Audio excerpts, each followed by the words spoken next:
Hi friends, எல்லாருக்கும் வணக்கம். Welcome back to tasty சமையல். இன்றைக்கி நம்ம சேனலில் ரொம்பவே ஃப்ளேவர்ஃபுல்லான புதினா புலாவ் எப்படி பண்ணுறதுன்னு பார்க்கலாம். வீடியோக்குள்ளே போகிறதுக்கு முன்னாடி நம்ம சேனலில் இன்னும் யாருன்னா சப்ஸ்கிரைப் பண்ணாமல் இருந்தீங்கன்னா கீழே இருக்க சப்ஸ்கிரைப் பட்டனை கிளிக் பண்ணுங்கள். கூடவே பக்கத்தில் இருக்க பெல் ஐக்கானையும் கிளிக் பண்ணுங்கள். அப்போ தான் நான் போடுற வீடியோஸ் எல்லாம் உங்களால் உடனுக்குடன் பார்க்க முடியும். வாங்க வீடியோக்குள்ளே போகலாம். இன்றைக்கி நான் புதினா ரைஸ் சீரக சம்பா ரைஸில் பண்ண போகிறேன். ஸோ 2 கப் அளவுக்கு சீரக சம்பா ரைஸை வாஷ் பண்ணி ஊற வைக்க போகிறேன். இங்கே பார்த்தீங்கன்னா 2 ஆனியன் எடுத்து வச்சுருக்கேன். ஆனியன் நல்லா தின் ஸ்லைசஸாக கட் பண்ணி எடுத்துக்கலாம்.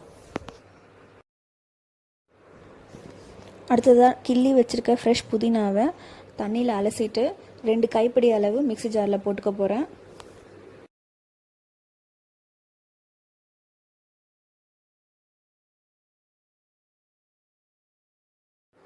கூடவே 3 பச்சை மிளகா அளவுக்கு ஆட் பண்ணிக்கிறேன். இந்த டிஷ்க்கு ஸ்பைசினஸ் பார்த்தீங்கன்னா பச்சை மிளகா காரம் மட்டும்தான். இதில் நம்ம மிளகுத்தூளோ இல்லை மிளகாய் தூளோ ஆட் பண்ண போகிறதில்ல.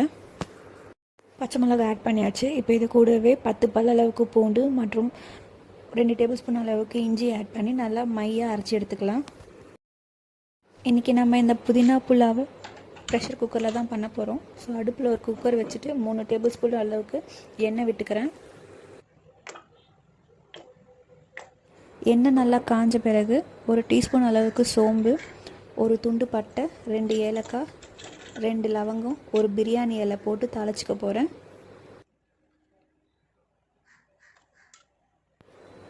பட்டை லவங்கம் சோம்புலாம் பொரிஞ்ச உடனே இது கூட மெலிசாக நறுக்கி வச்சுருக்க வெங்காயத்தை ஆட் பண்ணிடலாம்.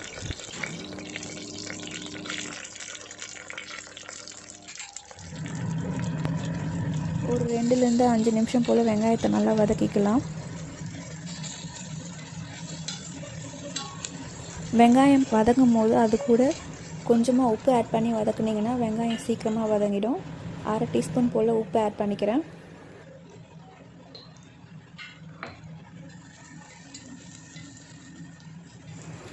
வெங்காயம் வதங்கிடுச்சு. இப்போ இதில் நம்ம அரைச்சி வச்சுருக்க பேஸ்ட் ஆட் பண்ணிடலாம். இந்த பேஸ்ட்டில் நம்ம என்ன போட்டிருக்கோன்னு இன்னொரு வாட்டி சொல்கிறேன்.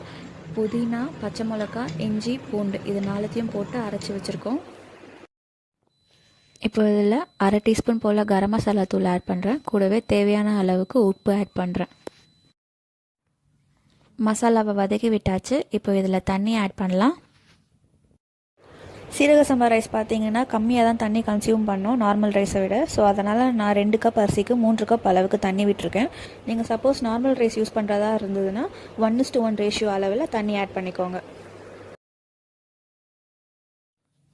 தண்ணி நல்லா கொதிச்சிடுச்சு. இப்போ இந்த ஸ்டேஜில் ஊற வச்சுருக்க அரிசியை தண்ணி எதுவும் இல்லாமல் நல்லா வடிகட்டி ஆட் பண்ணிக்கலாம். இப்போது இதில் ஒரு 1/2 எலுமிச்சை பழம் பிழிஞ்சு விட்டுக்கிறேன். புதினாவில் பார்த்தீங்கன்னா கால்சியம் சத்து ரொம்ப ஜாஸ்தியாக இருக்குது. குழந்தைங்களுக்கு இந்த மாதிரி நீங்கள் செஞ்சு தரும்போது அவங்க விரும்பி சாப்பிடுவாங்க. லஞ்ச் பாக்ஸ் கூட நீங்கள் பேக் பண்ணலாம். ரைஸ் ஆட் பண்ணிவிட்டு உடனே மூடிடாதீங்க. ரைஸ் உங்களுக்கு பொலன்னு வராது, குழஞ்சிடும். நல்லா கொதிக்கட்டும். கொதி வந்த பிறகு மேலே அரிசியெல்லாம் சேர்ந்தாப்பில் வரும். அந்த ஸ்டேஜில் நீங்கள் மூடி போட்டு மூடினீங்கன்னா உங்களுக்கு அரிசி குழையாது. நல்லா கொதிச்சிடுச்சு. மேலே அரிசி நல்லா சேர்ந்து வந்திருக்கு பாருங்கள். இப்போ இந்த ஸ்டேஜில் 1 ஸ்பூன் அளவுக்கு நெய் ஆட் பண்ணிக்கிறேன்.